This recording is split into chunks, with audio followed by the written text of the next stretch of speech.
Would you like to get updated with the latest episode of AnimeKouhai Tensura spoiler series? It's episode number 533, volume 18, chapter 4, part 6, entitled, Internal Struggles and Unexpected Allies Emerge Amidst the Battle. Support the channel and get access to both Tensura and solo leveling episodes, totaling 5 episodes each week from Monday to Friday. Check out her Patreon page if you get a chance. What's up guys, welcome to AnimeKouhai. If you'd like to help me out, please hit the like button and subscribe to my channel. No matter how far away they arrive, if a sizable army flies in, they will be seen. Aria's cheeks turned slightly red. It was a remarkably accurate observation, and it was a little embarrassing to be exposed in this way. She had an abnormally short temper for a magic caster and spoke without fully considering her words. Alright. It's crucial to value diversity of thought. We can view things from a variety of perspectives by analyzing things from numerous angles. Yuuki quickly stepped in and redirected the topic. Old man Gadra called me on behalf of Rimuru-san and informed me that only a few people would be arriving tomorrow. Magic communication, which Gadra concealed, was used to communicate with Rimuru. The communication was encrypted, so even if the Imperial Intelligence Bureau had intercepted it, they would not have been able to decipher it. Gadra only relayed the main points of the message. He had not yet made up his mind about who would attend the meeting. Who would accompany Rimuru if he was confirmed? It seems like Rimuru has determined that using force on Rudra won't be effective either. It's still about quality over quantity, and the ones who arrive will almost certainly only be executives. At most, Yuuki predicted there would be 10 individuals. They seriously underestimate the Empire? Or are they just making their allies look foolish? A tall, attractive woman tilted her head and posed a question while elegantly bending her body. It was more of an expression of her feelings than a question. Orca, the apparently natural-looking woman, was a warrior. In spite of her outward look, she was a remarkable individual with many undiscovered talents. That's untrue, Orca. As I previously stated, everything requires time, including assembling a sizable army. They may have concluded that a small, elite force would be more effective. Tornio offered an answer once more. Yuuki grinned at him, seemingly relieved that he had just spared him a lot of hassle. That's correct. We must therefore create our own strategies. Who would deal with whom when Rimuru arrived with only the finest of the best? At tomorrow's gathering, we'll hear what Rimuru-san has to say. We must therefore organize our ideas. What to do, for instance, with Emperor Rudra. The way Yuuki said it might be interpreted as haughty. He was not considering a scenario in which he had lost, only one in which he had prevailed. It was uncommon for him to bring up the Emperor's treatment before the coup even got underway. But nobody brought this up. Even Tornio, who is always probing and prodding, was all smiles and eager to hear what Yuuki had to say.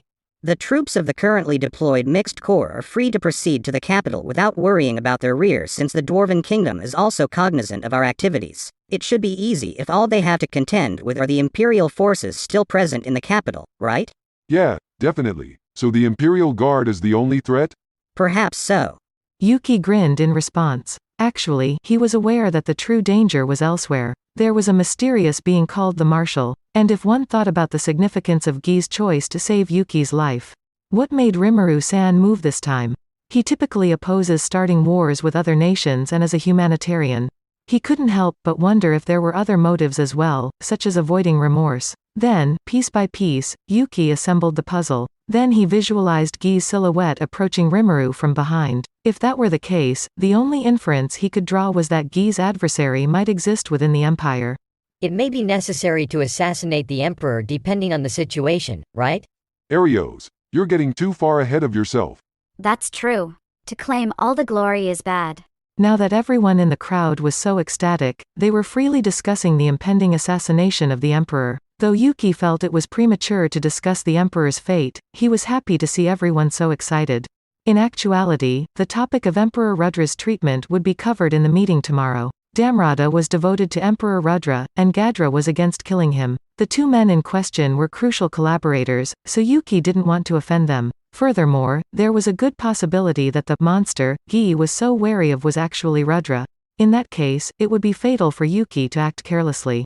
Let's just see what happens. There is no need to put yourself in danger by collecting chestnuts from the fire. I'll simply pass the Emperor over to Rimuru-san.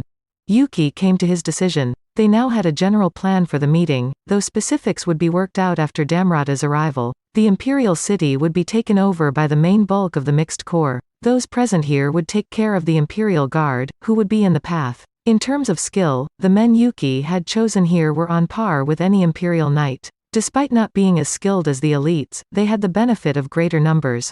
Such a disparity in power could be overcome if several players challenged one opponent. Rimuru, who had gone to the trouble of taking part in the fight, could be trusted to handle the opponents of monsters like Rudra and Marshall. This suggestion was anticipated to be accepted since Rimuru was likely to do so anyhow. There would be no reinforcements coming from anywhere to protect the capital. Rimuru destroyed the Armored Corps, one of the 3 main divisions. Far up in the sky, there was the Magic Beast Corps. All the fights would have been won by then, even if they had sprung to the defense as soon as they became aware of the circumstances. The Mixed Corps, the last of the divisions, had deserted. They were in a situation to win the game now that the plan had progressed to this stage. There was no need to rush because the victory was within reach. But Yuuki couldn't get rid of the uncomfortable sensation that he had missed something. What exactly was he missing? I appreciate your perseverance. The heated hallway reverberated with a serene voice. Everyone retreated as if doused in cold water upon hearing his speech. Damrada, the guy, had arrived at the location. Damrada was unusually dressed in an imperial military outfit rather than his customary disguised merchant uniform. Yuuki began to feel uneasy at that moment. What happened to Misha? She was killed. The room became quiet. There was a general feeling of unease and impending conflict. The people who were present were aware of these indications because they had experienced a number of similar circumstances. What are you saying, Damrada? It's exactly as I said. It was Kondu who murdered Misha.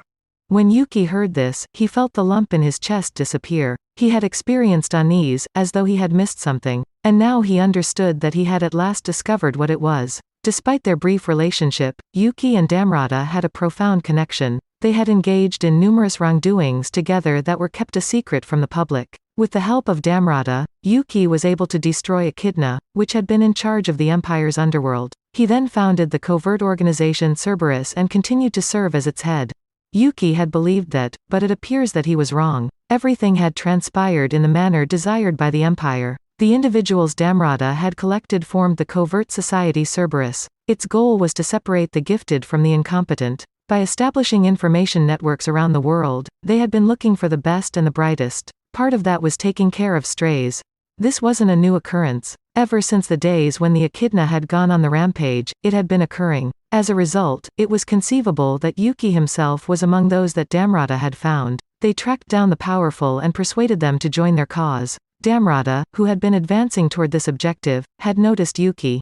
If Damrada himself showed in public, he would be far too noticeable. Yuuki was selected to serve only as a stand-in. In other words, the individuals he believed he was using had actually taken advantage of him. That said, Damrada had not deceived them in any way as a result of this. Damrada was devoted in a true sense.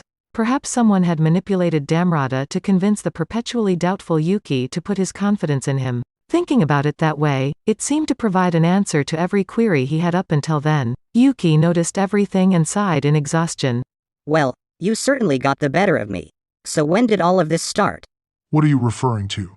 Damrada gave a neutral response. Even though it was said in the same tone as normal, Yuuki got the distinct impression that something was wrong. He was honestly unable to comprehend what was being said and wasn't just acting confused. What this meant was that Damrada himself didn't even realize he was being manipulated. It makes sense why I missed it. There is no way I could have known if he wasn't conscious of it. Yuuki remembered the last time they had spoken while thinking in this manner. Damrada insisted he hadn't betrayed them in that moment. He believed he was being sincere, and it's conceivable that he actually took action after that. If Yuuki were to believe his instincts, Damrada had only lately been manipulated. That's true. I made the decision to have faith in Damrada. At this point, I won't say much about that, but what's important is the intent of whoever sent Damrada here. Damrada was being controlled by someone. This was a proven fact in Yuuki's mind, and based on that, he could infer that their present circumstance was dire. While Yuuki and his group were dealing with Damrada, the siege against them would be finished. Yuuki lost himself in his own thoughts. Kigali was silently assessing the circumstance next to him. However, Damrada's demeanor infuriated the lively youngsters in the hall. Damrada, you're being rude to Yuki-sama. He was rebuked by Arya. Then Tornio asked him what was happening. Why are you doing this, Damrada-san? Do you intend to turn against us? Betrayal. What a strange thing to say. He retorted coldly. From the beginning to the end, I will be loyal and devoted to His Majesty Emperor Rudra. We call that betraying us. Arios yelled angrily. Damrada was despised by some of his acquaintances and had a reputation for being dishonest with money. Given Damrada's character, many of them were more enraged than shocked by this circumstance. Tornio took the initiative first. He grabbed Damrada's throat with one hand and threatened him. Stop messing with us. You got me. You were the one who advised me to continue fighting for the cause rather than perish as a mineworker. I appreciated what you did. Then why are you doing this? Tornio genuinely took those steps to safeguard Damrada. He was looking for a way out of this before anyone else intervened. Damrada, however, didn't appear to have given this much consideration. Damrada delicately pressed Tornio's wrist back, manipulated the flow of force, and restrained Tornio as a result. Do you recall what I said, Tornia? Damrada's cold gaze chilled Tornio to the bone. What? Tornio responded while gripping his wrist. Didn't I educate you to be strong for the cause back then? Is that all you have? As all the forces converged on one spot, Tornio's wrist crunched, and then it broke instantly. Oh, my wrist, in a flash. Tornio turned away from Damrada while groaning and massaging his wrist. He used a remedy he had on hand to treat himself. Damrada did not attempt to attack Tornio as he stood calmly. He was under no circumstances letting his defenses down. In a world where some monsters can instantly heal a broken bone, it is imperative to remain on watch until all potential threats have been eliminated. One cannot make it in this world without such a level of consciousness. Watching Damrada, Yuuki's gaze became more intense. He was aware of Damrada's power. It should come as no surprise that he was tougher than the other people in the room given that he was in the top single digits. Whether or not he possessed an ultimate skill was crucial. Additionally, how much he was being manipulated. The true question is whether or not my anti-skill will be able to deactivate it. Damrada would need to be slain in that case. Yuuki purposefully did not ask his friends to halt so he could find out. So you were just the Emperor's pet. I was duped into believing you were just a money grubber. However, coming in here by yourself and exposing yourself was a foolish act, different from your normal cowardice. Arios yelled, and that is when things started to change. Arios is right, Damrada-san. I owe you so much that I'm going to murder you myself so you don't have to suffer. Tornio, who was now in full force, firmly confronted Damrada. Too sluggish. Tornio struck his mace with both of his hands, but Damrada easily avoided it. He pushed out his left hand with a natural motion, drilling into Tornio's chest. Tornio was struck hard, despite his light movements. He threw up blood, screamed, and cowered in position. Although he attempted to rise up, his legs were weak. Naturally, they were. Internal organs in Tornio had been damaged by the impact. That's it for this video, guys. Thank you for always watching my videos and supporting my channel. Shout out to the new members of AnimeKouhai supporters. I Like Anime, Mark Charlie Elves, Hansel Ortega, Karam Faraj, Yellow Wally, Efrain Hernandez, Luca Gaming WTF, William Locke, Jordan Mersha, Wagging Tails. Thank you so much for helping out. I'll see you guys in the next video.